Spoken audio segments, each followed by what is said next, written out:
Roblox is one of the most popular gaming platforms in the world. The developers of that game are now facing mounting criticism over child safety concerns. Games like this are not helping. The Roblox Corporation has sent a cease and desist letter to me. Instead of stopping the predators, Roblox stops the people stopping the predators. They are the problem. People everywhere are furious with Roblox, and now they're getting sued. The platform promised to be safe, but the reality is very different. So today, I'm breaking down the entire case, even meeting with some of the biggest YouTubers. And then, on behalf of everyone, I'm helping to sue Roblox. This summer, Roblox was hit with a massive lawsuit centered on a young player known as DH. The lawsuit claims she joined the platform after believing the company's promise that it was safe and educational. While using Roblox, she was allegedly approached by an adult misrepresenting who they were, and the platform's moderation systems didn't catch it. She was later taken from her home and abused by the same individual. And she's not alone. Since 2018, police have arrested at least 24 people accused of misusing Roblox to contact young users and move chats off platform. Some had prior records. Others were people in trusted roles, like teachers, nurses, even a cop. Even Roblox has reported over 13,000 flagged incidents on its platform, a huge jump from roughly 3,000 the year before. Roblox says that's just a small fraction compared to all US reports. But for parents, the numbers feel staggering. And here's the core claim. The lawsuit argues Roblox allegedly knew these risks, but kept selling parents on the idea of a safe digital playground. Even some of Roblox's biggest creators are speaking out. Take Schlep, a YouTuber with over 1 million subscribers. When he was younger, he says he had a troubling experience involving a Roblox developer. All that happened to me, it totally messed me up mentally. It made me have to go into therapy and psychologically messed with, relationships that I had. Even till this day, I mean, it's something that, it was messed up. That experience pushed him to act. As an adult, he began working with police by conducting investigations on Roblox. His efforts have led to the arrest of 6 people. So Schlep, what was the goal when you started making videos about safety issues on Roblox? It really all started back to my own personal experiences related to it. I had some very negative experiences as a kid, and I was affected by a very popular developer. So I saw these issues firsthand, like I experienced them. But instead of celebrating him, Roblox banned his accounts and sent a cease and desist letter, accusing him of violating the rules against vigilante groups. They're trying to silence the whistleblowers. They're spending more energy going after people like Schlep, but what they're doing, they're trying to put a muzzle on this whole thing. They're also trying to silence all the victims. And this is important, Mike. That same day, Schlep dropped an 8-minute video where he described his ban, as well as his troubling experience with the Roblox developer. Schlep slammed Roblox for failing to take action against the developer for years. He claims during that time, Roblox even continued to pay and promote the developer. Afterwards, the backlash exploded. Roblox developers changed game thumbnails to say "Free Schlep."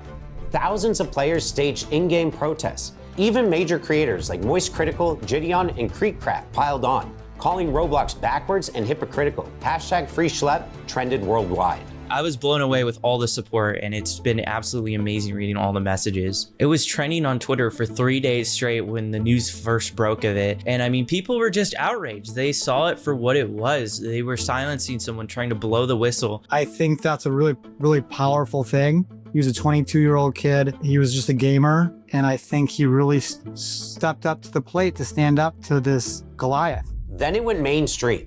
Congressman Ro Khanna publicly backed Schlep, sharing a petition demanding Roblox improve its safety. That petition hit 100,000 signatures in less than a week, and Roblox's stock price dropped by $12 billion. Now, Schlep, did you expect your videos to get as much attention as they did? Honestly, no. My whole goal with these videos was actually just to bring this to the attention of Roblox. Like, I wanted Roblox to see what was going on, because I was reporting these communities to Roblox. I was making reports on a lot of these people. Nothing was happening. And the only other thing you can do is go public with it. So that's what I did. But the story doesn't end there. Schlep just announced he's suing Roblox, not over the ban, but over the damage he says he suffered years ago from a developer on the platform. His lawyer confirmed he's also representing many others with similar stories. We have over 800 cases involving sex abuse. These are personal injury claims. So survivors are coming forward because of the personal injuries and the trauma they experienced. And we think it's a very strong case. And I think that's part of the reason they're fighting so hard to try and move this into some types of confidential proceedings. So they think people will forget about what happened, and then they won't. And now, because of you all bringing this issue to my attention, I've made the decision to team up with Schlep's lawyer to help sue Roblox. Reach out to my firm, ithinkihavaecase.com, if you've gone through something similar. If someone is scared about something they experienced on Roblox, what would you tell them? I would tell them to call a lawyer, find out about their legal options, and let them know that they will be believed. There's strength in numbers. Terrible things happen on Roblox. Hundreds and hundreds of people have come forward. We're here for you. Definitely reach out to us. We are here to help. Now he's fighting back in court because if Roblox won't be held accountable in their own platform, we'll make sure that they're held accountable in the courtroom. Now let's investigate how Roblox is designed, because the lawsuits claim there are at least 3 serious flaws. First, until 2021, anyone could make an account by entering just a username, password, and birthday. Users could misstate their age and unlock unrestricted chat, which the lawsuits claim made it very common to find lower levels talking with adults. YouTubers like Gideon and Rob the Master, who have become well known for exposing bad actors, have said just how easy it is. When we went on Roblox, it did not take long for our account to get attention from child predators. It was almost instantaneous. Roblox says it's taking stronger steps to protect its younger players. The company has rolled out ID verification, asking players over 13 to scan a government-issued ID and selfie to gain access to certain features. It's also testing age estimation, where machine learning guesses a user's age from a short video. And new features like trusted connections are meant to limit deeper chat and voice features to people you actually know in real life. You know, we weren't just finding 1 or 2 peppers on there. We've caught 6 off of the game itself. But not only that, we've had dozens of these guys just contacting and grooming our decoy that we sadly weren't able to catch. And the real sad thing out here is that Roblox is going around telling parents that they're one of the safest apps for children, when from my own experience, that's not the case. Even with ID checks and trusted connections, the scale of the platform makes full protection something that has to be taken even more seriously. Unless you wanted to play the 17 plus mic up games and stuff like that. Anybody can pretty much sign up for Roblox. Next, the game uses in-game currency called Robux. Players use Robux to buy rare accessories and customize their avatars, and many lower levels are obsessed with it. The lawsuits point out these players even say they do anything for Robux. So bad actors can take advantage of that by dangling Robux to gain control. And third is the lack of moderation. In 2017, the company claimed it had thousands of moderators working 24/7, plus advanced filters blocking unsafe content. The reality looks very different. For starters, Roblox has hosted many games with questionable themes, including Run from Diddy Simulator, Shower Simulator, and Bloody Battles. The fact that these games even existed undercuts Roblox's claim of being a safe, moderated place. But it's not just the games that are concerning. Roblox is now the go-to social platform for younger audiences. 78 million users log in every day.